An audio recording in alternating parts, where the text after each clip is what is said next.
बिस्मिल्लाहिर्रहमानिर्रहीम। हादसों से भरी ज़िंदगी में फिर एक खौफनाक सच्ची कहानी लेकर हाजिर हूँ, मगर वीडियो एंड तक देखिएगा ताकि ज़िंदगी को समझ सकें। शुरू करते हैं आज की कहानी। ये कहानी है इमरान की। इमरान आंखों में हज़ारों ख्वाब सजाए एरोप्लेन पे बैठा हुआ था। वो अमेरिका जा रहा था। पहली बार हवाई जहाज़ का सफ़र और बादलों को करीब से देखकर बहुत खुश था। वो जैसे जैसे मंजिल के करीब हो रहा था, बदकिस्मती भी उसके करीब होती जा रही थी। अपना 2 मरले का छोटा सा घर बेचकर सब पैसे लगा चुका था। जहाज़ अमेरिका उतर चुका था। वो एयरपोर्ट से बाहर अपने एजेंट के आदमी का वेट कर रहा था। काफ़ी देर गुजर जाने के बाद भी जब इमरान को कोई लेने ना आया तो परेशानी चेहरे पर झलक पड़ी। पराया देश, कोई जानने वाला नहीं था। फ़ोन बोर्ड से एजेंट को कॉल मिलाई तो नंबर ऑफ मिलते ही वो समझ चुका था कि धोखा हो चुका है। जाने क्या सोचते हुए अपना बैग पकड़े वो सड़क के एक तरफ चल पड़ा। बड़ी बड़ी बिल्डिंग और शहर की चमक दमक अपना आप मनवा रही थी। कुछ दूर पैदल चलने के बाद वो रोड पर बने बेंच पर बैठ गया। उसे कुछ समझ नहीं आ रही थी कि वो क्या करे। वक्त तेजी से गुजरता जा रहा था। वो इन सोचों में डूबा हुआ अचानक एक आवाज़ से चौंक गया। आप पाकिस्तान से हो? इमरान ने नज़र उठाकर सवाल करने वाले की तरफ देखा। एक 45-50 साल का आदमी खड़ा था। जी, मैं पाकिस्तान से हूँ। मैं भी पाकिस्तानी हूँ, उसने खुशी के साथ कहा।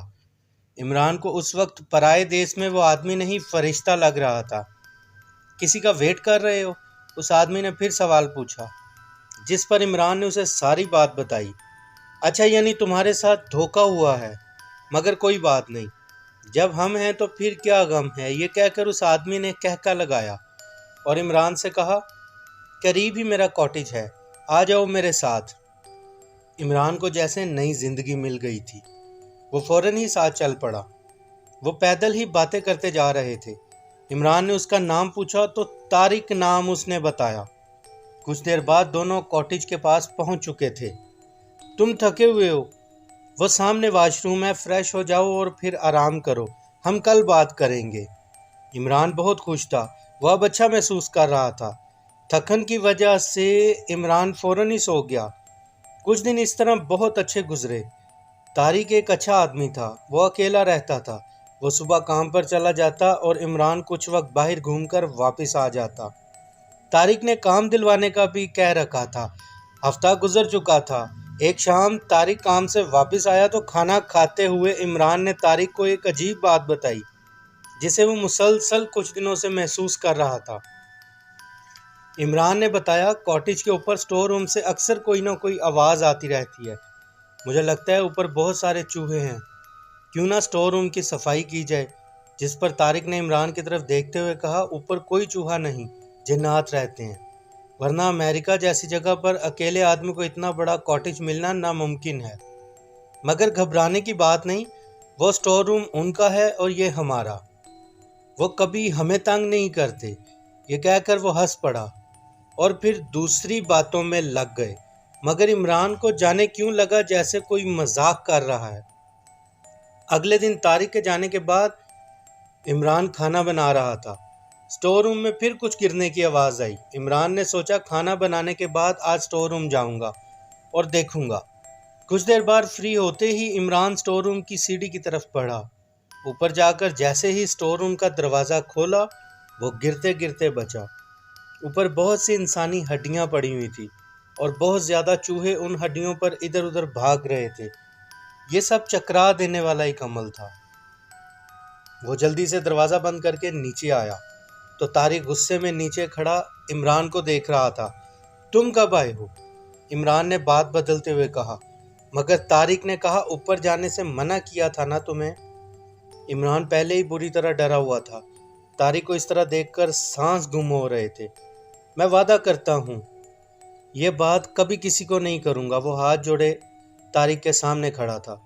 तारिक के चेहरे पर एक अजीब सी चमक थी और फिर उसने इमरान को कुछ नहीं कहा और बाहर की तरफ चला गया। शाम हो रही थी।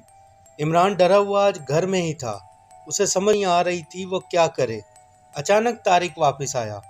وہ بالکل فریش تھا۔ کیا ہوا تمہارے چہرے پر؟ آج 12 کیوں بجے ہوئے ہیں؟ طارق نے مسکراتے ہوئے کہا۔ وہ تم نے مجھے معاف کر دیا؟ اسٹور روم میں جانے کی وجہ سے تم ناراض ہو کر باہر چلے گئے تھے۔ طارق سب سمجھ چکا تھا۔ اس نے عمران سے کہا، تمہیں منع کیا تھا اوپر جانے سے، اور وہ میں نہیں تھا۔ یہ سن کر عمران اور پریشان ہو گیا۔ رات آنکھوں میں کٹ گئی۔ صبح ہونے کے قریب اچانک عمران کو اپنا جسم سخت ہوتا ہوا محسوس ہوا۔ وہ اکڑتا جا رہا تھا۔ بس آنکھیں کام کر رہی تھیں، باقی پورا جسم اکڑ چکا تھا۔ وہ مکمل پیرالائز ہو چکا تھا۔ دن کے اجالے کے ساتھ طارق نے آنکھیں کھولی اور عمران کی طرف دیکھ کر کہا، مجھے معاف کرنا میرے دوست، مگر تمہیں منع کیا تھا۔ پھر اس نے عمران کے اکڑے ہوئے جسم کو اٹھا کر اسی اسٹور روم میں ڈال دیا۔ کچھ دیر بعد چوہے عمران کے اوپر بھاگ رہے تھے۔ وہ کھلی آنکھوں سے اپنی موت اور بکھرے خواب سامنے دیکھ رہا تھا۔ اس اسٹور روم کا کیا راز تھا؟ وہاں جو جاتا وہ اکڑ کیوں جاتا؟ یہ راز کوئی نہیں جان پایا۔ حادثے زندگی کے ساتھ جڑے ہوئے ہیں۔ اپنا بہت خیال رکھیے۔ کمنٹ کر کے فیڈ بیک ضرور دیں۔ لائک سبسکرائب کرنا مت بھولیے گا۔ ملتے ہیں ایسی ہی سچی کہانی کے ساتھ اگلی ویڈیو میں۔ تب تک کے لیے اللہ حافظ۔